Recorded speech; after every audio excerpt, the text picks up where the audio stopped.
Hey, welcome to my channel. I am Dr. Sharice, and this is Spirit Soul Sense, information for your soul. The first thing I want to start off with is 4 questions that I want you to ask yourself when you're trying to figure out if a spiritual teacher is the truth, like real, or if they are giving scammer vibes, right? We're leaning into what is real here. So the first question you're going to ask yourself is, how do you feel when listening to them? Do you feel good? Do you feel inspired? Do you feel like, this makes sense? I feel really good about the information that they're sharing. Or do you feel like, I don't know if they're telling the truth, or uncomfortable with the things that they're saying? The second question is, are they speaking truth? The truth as you know it. So if you haven't done any research on spiritual truths or religious truths, or anything deep, right? Because there are a lot of philosophers that also have grounded truth, but they're not grounded in spirituality necessarily. Mystics, yes, but if it's grounded in logic, it's still true. It's just a different perspective on it. Then you may have difficulty understanding what is true and what is not true.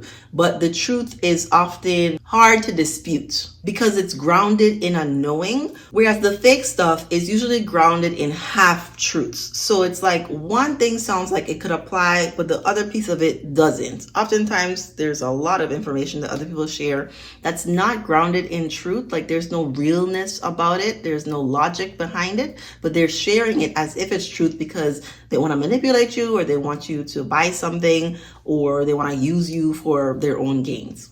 The next question is it grounded in love/connection? So the information that's being shared, are the people trying to call you in? Are they building a community of positivity? Are they suspending judgment and, punishment for people who've made a mistake? Or are they very angry and asking for more divisiveness versus togetherness? And then the last question is, do they practice what they preach? And you can look at their past and their present to see if the spiritual teachings that they're talking about are things that have been a part of their life. Have they shared a testimony or a story about overcoming a challenge or being called on God and, reaching the task? Or have they provided no examples in their life about how they've done the things that they've said? Is it just theory that they're talking, hypotheticals about what they might do in a situation, and you don't see it actually happening in their life? Or are they not sharing anything that's happening in their life, and so therefore you can't judge what they're saying because it's all talk and you can't even see the action? Keep those in mind as you're going about listening to the rest of this video. Michael Beckwith interviewed Sterling K. Brown, and they started with how Sterling K. Brown got into the industry of acting, right? He's made a big impact in his different roles, especially his one on This Is Us that I will talk about later. And I thought it was a beautiful story, his mother's involvement in his life and wanting him to be the best he could be and get into a really good university, which he did. One of the questions that Michael Beckwith had for Sterling K. Brown was, did you have to move through fear to become this great actor, or was it all inspiration?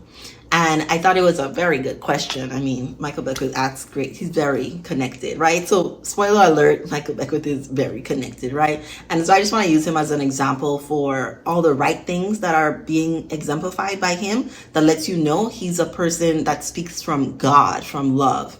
The question, beautiful question to ask.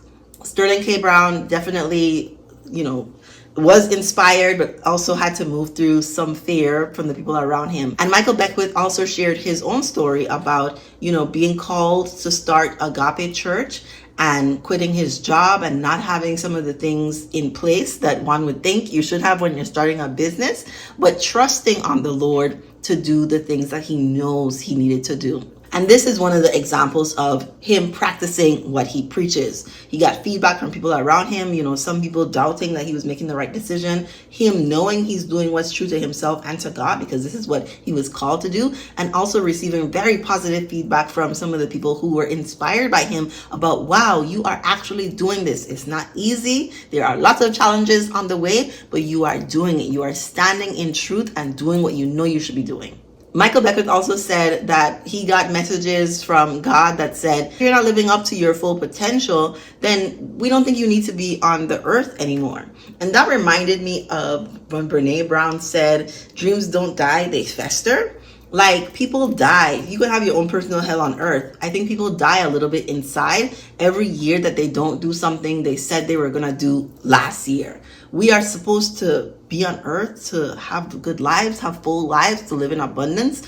And whenever you don't do the thing you were called on earth to do, even if that thing is moving to Mexico and living near the beach, whatever it is you're supposed to be doing, you need to do it. You really need to do it to embrace the fullness of who you are. Then they did talk about Randall on This Is Us. This Is Us truly is one of those beautiful, mark the time that it came out, because what other show is exactly like it? It's not. Nothing, it didn't copy anything. It was such an original storyline. The writing was impeccable. It made me cry all the time. I think in every episode it brought me to tears, and so I had to stop watching it. I cry. I mean, I don't think I cry easily, but I used to cry all the time. Nowadays, I haven't really cried that much, but I definitely get in moods where the commercial made me cry. You know, the TV show, the thing I'm watching for the millionth time. I just rewatched the last movie of Harry Potter. Why am I crying? I've seen it already. Why am I crying? I don't know. It is just so moving. J.K. Rowling was really channeling God when she wrote those books. Now I think this is not about her, but she needs help. Anyway, Sterling K. Brown was talking about the character that he played, who had a lot of anxiety and was stressing the point that, you know, his life, Randall's life, the character's life was so well put together. He has this wife, he has these kids, but he's not perfect, just like nobody else is perfect. And what a beautiful display he was able to bring to the character to remind us that nobody's perfect, and even people who look like they have it all together probably don't, because nobody has it all figured out. I don't have it figured out. Michael Beckwith doesn't have it all figured out. Some of us are deeply connected, but nobody has it all figured out. That would mean we're not human. And to be human is to be figuring things out on Earth School. There's two things that I just want to say out of context because they're just such pretty words. I have no idea what these things were said in other languages, but something about the way they were said moved me. So I forgot who said this. One of them, I think it was Michael Beckwith, talking about God. Love, beauty, divine intelligence, but it could have been Sterling K. Brown. They talked about, they did mention, because I didn't mention this in the questions, but there are some ethical considerations that I think also needs to apply when looking at who's a good spiritual teacher. And so giving disclosures if they're needed is also important. So Sterling K. Brown is a member of Michael Beckwith's church. We didn't have to know that, but I think it was important for them to mention that this is a relationship that we have that does exist outside of this one sit-down interview that we're doing. We know each other and we believe similar things. I think that's beautiful. So now I'm like, I don't know who said this. Love, beauty, divine intelligence. And then I know for sure Michael Beckwith said, behind every human aberration is a spiritual aspiration. Beautiful. You can ponder on that. Like, you could just sit for 30 minutes and think about that and the examples of that, and what in your life can you be using as an aspiration to get better versus sinking down into ways that you are not living up to your potential. Then they started talking about kids and how Sterling K. Brown's son, you know, humbles him about his awards and reminds him that, you know, you're a whole person. You have feelings and you falter like everybody else. And even though you're getting all these accolades, like, you're still my dad and I know you're imperfect. So remember, you're imperfect. Because, you know, in the whole Hollywood world, it is hard to, I think, thrive spiritually because the premise of a lot of those places is about toxicity, is about becoming popular, is about, like, by any means necessary. So it's just hard for goodness to, you know, come up and rise to the top. Not impossible, because I think a lot of people are moving in love when they're working these characters, when they're making movies, when they're making money. Like, we're supposed to be rich, but there are a lot of people that will do it with darkness in that world. So his kid helping him come to reality of, you know, you're human, you're working through this thing just like everybody else, okay? Don't get too big. I thought that was a really great reminder that kids are here to also help us grow. Like, we are guiding them through life their young souls to be able to become adults who are going out and forging their own path. But in the process of raising these little people, they really can test you. You have the potential to become an even better person as you're working to be a better parent. And as a result, also do harm to yourself as a person, because part of your duty is to be loving to your kids and to help guide them through the world. And so if you are not able to do that, I think everybody does the best they can. But if you do terribly, if your best is terrible, there are consequences, I think. And then there are opportunities, if you want to meet them, but painful, for forgiveness, for reflection, and for redemption. And then they were talking about celebrating other people's success, because Sterling K. Brown was up for an Oscar. I mean, really incredible, because there's so few Black people that earn Oscars, even though lots of them deserve it. He was saying Robert Downey Jr. was the one who was up for an Oscar along with him. And so similar to me, there are so many things that happen in the world that there's like story arcs. It's not like a story, it's a person's real life. But there's something about the story arc that leads me to believe in this, cycle, you are going to be the one to get it. And so the story of Robert Downey Jr., his life story and all the difficulties that he went through to be able to earn an Oscar fits in a way that Sterling K. Brown could see and say he's gonna get it this time, and that's okay. But being able to sit with other people ascending, watching them and saying, wow, how incredible, because it's not like you're down here, you're writing your own path. You are gonna get what is yours. If you have good frequency, like Michael Beckwith says, your frequency is your currency and you can't lie to the universe, you are going to also celebrate, because the happiness, the joy is a frequency that if you tap into, you can express that for other people too, and not just for yourself. If you're only expressing joy and happiness for yourself, you're not tapping into the frequency of love. That is really like fear that you're tapping into.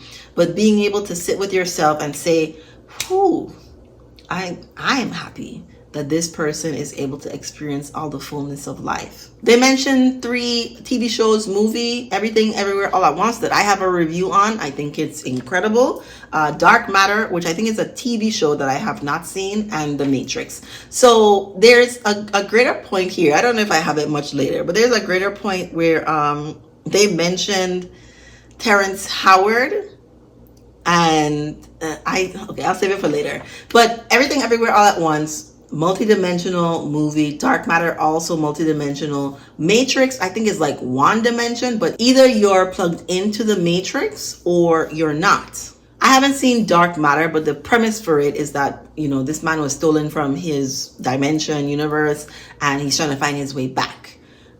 I think all of these things are real, right? I think they're true.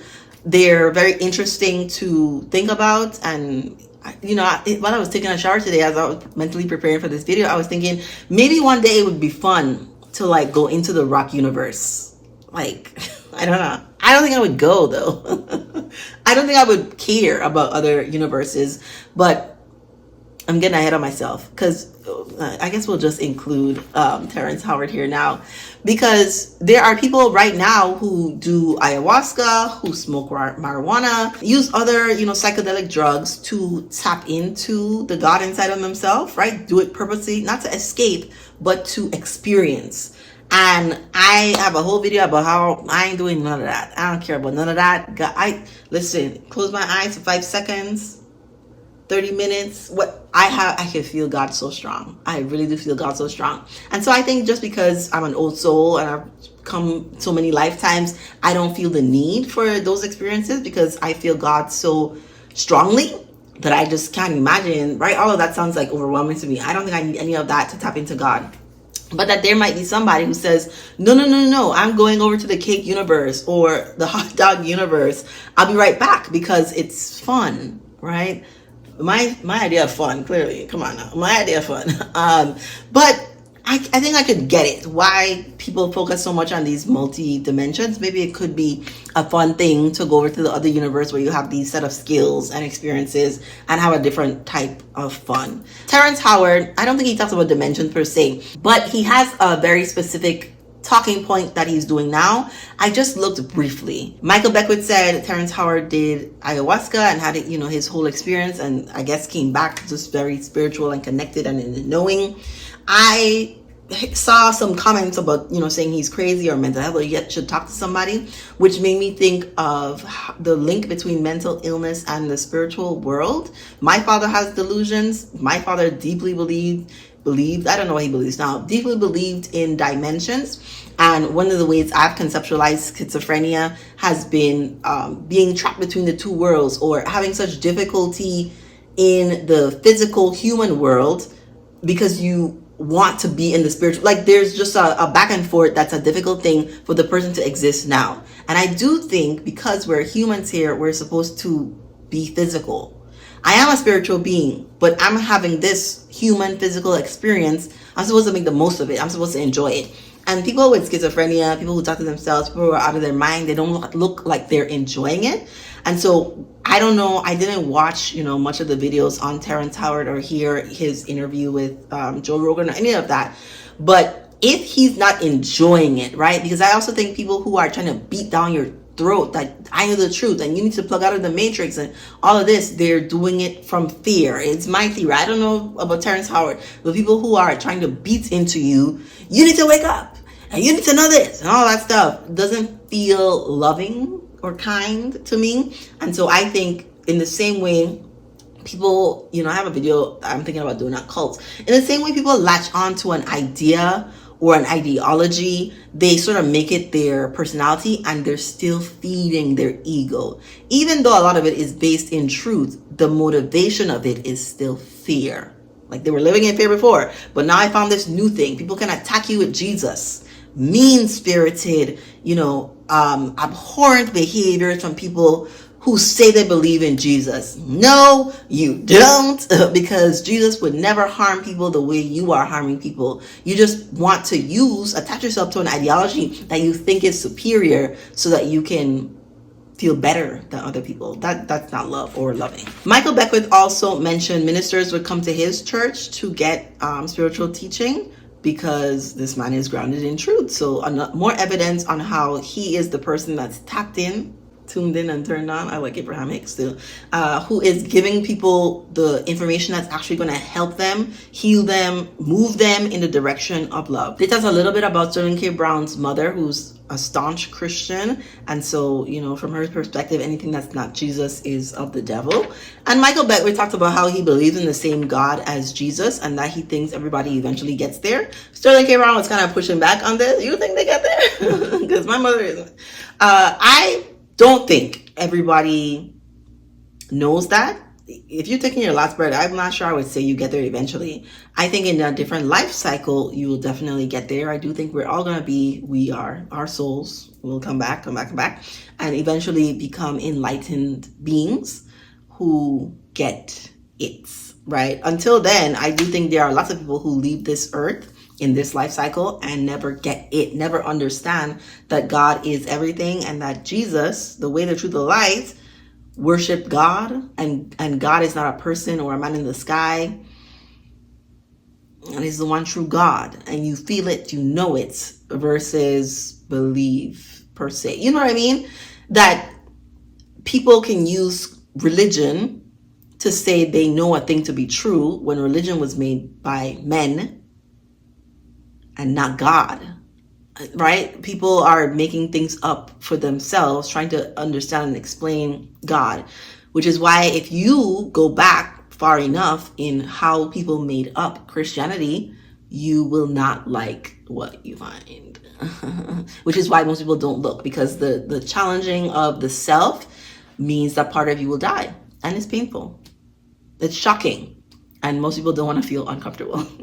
Michael Beckwith also mentioned that the old paradigms are dying. I said this in my video about Donald Trump, and I was so sure that he wasn't going to win. And then Joe Biden kept making mistakes. And then I was so sure Trump was going to win. Now I'm thinking, okay, it's like I said before, America does not need another season of Trump to learn the lesson. I really think Kamala Harris is going to be the one to win, if my thinking is serving me. I have no idea, right? I'm only hypothesizing here.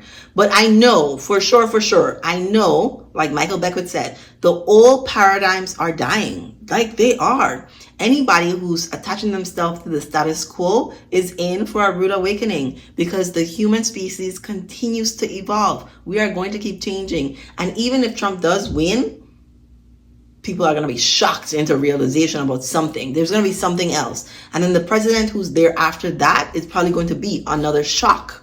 Woo! Because the old systems have been failing people. The way life is right now should not be so hard for people. There are some things that need to change on a systemic level for more people to be able to move in love a little bit easier and not have so much resistance from the upper class that wants things to stay the same. They talked a bit about how most people are in their own silos and echo chambers, and instead of talking to people that might have a difference of opinion from them, they only talk to people who resonate the same information. That is the age we're in. I think it's by design that people have us, even on your social media, you get people who agree with you. And if you don't, the people who don't agree with you disagree so vehemently and so much vitriol in their disagreement of an opinion that it's so toxic online in spaces where people are not allowed to share an opinion without being attacked. It's very crazy. They were using that to stress the point that in any given moment, God is encouraging us to grow and to become our best self. And what in this moment could you be working on? And whether it's an annoying coworker or your child who, is saying no, or your partner who's stressing you out,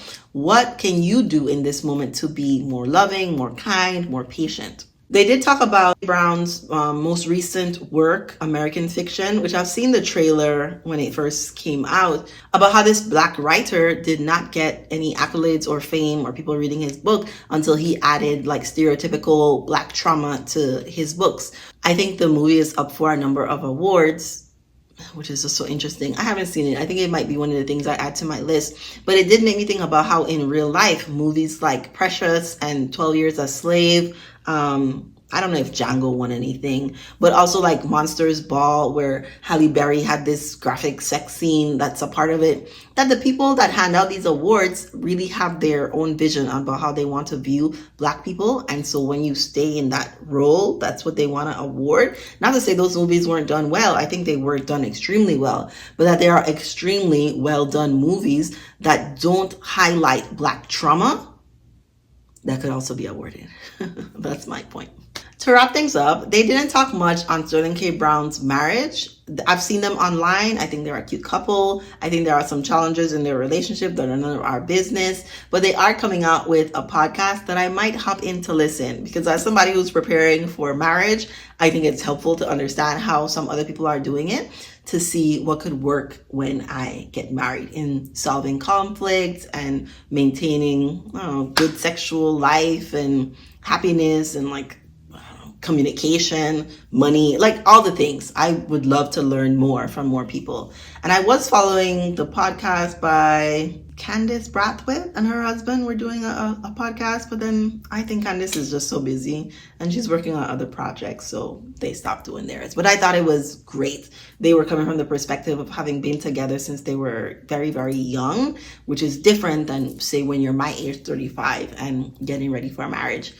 But all helpful. So if you haven't seen this interview, I would encourage you to watch it. It is inspirational. It's a feel good. It's grounded in truth and love. I highly recommend his content to anyone who wants to learn more about being your best self, strengthening your connection with God, learning about how to get along with other people. And he definitely has one of those perspectives that helps build community, togetherness, versus the opposite.